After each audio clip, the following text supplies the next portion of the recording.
Good afternoon, everybody. My name is miahtheking, and remember to always pick your nose. It's called Personal Hygiene. Now, today we're taking a look at a game just released on Steam earlier today called Outbreak, Stories from the Outbreak, sorry about that, developed and published by Cold Wild Games, released in early access and selling for $13 American. This is a turn-based roguelike RPG kind of game.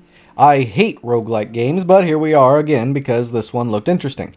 Oh, by the way, I am super sorry for the long absence. I know there have been half a dozen games that I should have reviewed, but these last couple of weeks have been super busy in my personal life. Family coming into town for spring break, and then my kids went on spring break after that, and then I got super duper sick and couldn't get out of bed for 2 days. Super sorry about that. But I'm back now and ready to start churning these out again, so please forgive me. Oh, also, before I forget, if you hear any noise in the background, that's my puppy and my brother's dog who I'm watching for. Now then, on to the review. So, this is just your basic zombie survival kind of game, but it's roguelike, and what that means is basically you only get one chance. If you die, you gotta start all over again, losing all your skills, levels, items, everything, which is the main reason why I don't like these kinds of games. I mean, I don't know much about the story, there's not much to tell really. Zombies are everywhere. Now you need to fight and scavenge and survive your way through the city for some ultimate goal that after almost 2 hours of playing the game, the game still did not deign to tell me what this goal is. So, yeah, that's pretty much it. So, how is it? Well, it's not too bad actually. Don't worry, I'll go into the good and the bad here in a minute, but first let me just go ahead and say that the game is going to be about what you'd expect. If you're a fan of roguelike games, then you'll already be familiar with the gameplay aspect. The only thing I think it does differently is it gives you choices through story events that happen every now and then, which can have big payoffs or big dangers depending on your stats and your luck. Oh, and you have a fuel and food resource that you need to manage. Fuel is supposed to be used for vehicles, but I never found one or used one while I was playing it. I only ever used fuel to trade for food. It's turn-based, and you have skills and artifacts and blah blah blah. We'll go into all that in the gameplay section. Now then, I think I've briefed you all enough on what this game basically is, so now let's go into the good and the bad. So the first positive is the very first badass awesome thing that I noticed while playing. The music. It's so damn cool. It just is. I mean, it's badass, and it fits the moments. It sounds awesome, and I could legitimately listen to that all day in the background while I'm playing other games, if I could. The sound effects are pretty standard, but not lacking, so you know, that's a good thing too, but man, that music is kick-ass.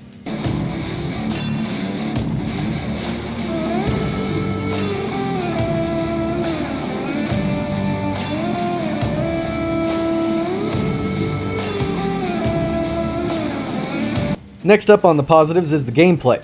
Okay, so here's the full scoop on how the game is played, alright? Basically, you get a random survivor. They have their own unique set of skills and abilities that you need to get through the city. Some are ranged characters, some are tanky characters, some are big damage dealers but slow, and some help boost up and buff your allies. Finding them is random, but if you get lucky enough, you'll get a good matchup of characters who have great chemistry and will get you further along in the story than previously. Oh, the three you definitely want to have, by the way, the overweight shield woman, the dude with the rusty axe, and the dude with the pistol. No, I didn't remember their names. They are awesome, and if used right, can really kick some ass. As you play with these characters, they gain experience, which can be used to level up their abilities or their skills. Now, they got the basic skills you'd expect: health, armor, damage, speed, etc. But they also have an intelligence skill, which doesn't help in battle, but does help them solve problems outside of battle. So make sure you don't neglect it. Have like one dedicated character who's always in the back and, you know, they're never in battle, and just have them level up their intelligence over and over again so that they can help you solve outside battle situations. Anyway, where was I? Oh yeah. So as you level up these characters, when you eventually die, because you will, they gain another kind of experience bar, or I don't know what to call it, an unlocking bar maybe? But basically you can unlock these characters and stronger starting skills for your next attempt to survive the city. And then you can pick up to 2 characters to take with you in the beginning, and these other characters who you found, unlocked, and leveled up can be added to the pool when you have to start all over again, giving you a different matchup the next time you play. A great progression system here, unlike in some other roguelikes that I've played. As you traverse the map, you'll have to pick which direction to go depending on what rewards and risks are down the path that you prefer, and keep pushing forward, finding supplies, leveling up, and just trying to survive. You can use food at rest stops to heal your people, but it's an insane amount of food, so make sure you grab as much as you can. Fuel is only ever used for bartering, so it's less important than food. And make sure you pay attention to that tutorial, or else you'll be a bit lost on all the nuances of gameplay here. Also, they have artifacts, which you can find randomly after difficult fights, and these artifacts are basically items that give you some kind of special I don't know, ability or passive or whatever, like every time an enemy gets below 10 health, they instantly die, you know, that kind of thing. And these carry on with you as you play, and they stick with you throughout the whole game until you die. There's even a really nice one, I think it was a passport or something, where if one of your characters is killed, then they can automatically be brought back to life at full health, but only the one time. The passport is used and then gone. I hope there are more of those and not just one per run, because otherwise that would just be a big old tease. Anyway, as we were talking about tutorials, that's the next thing we're going to talk about. It's a great little tutorial. Not too long, not too short, not too much or too little information, all in the essence of following the plot.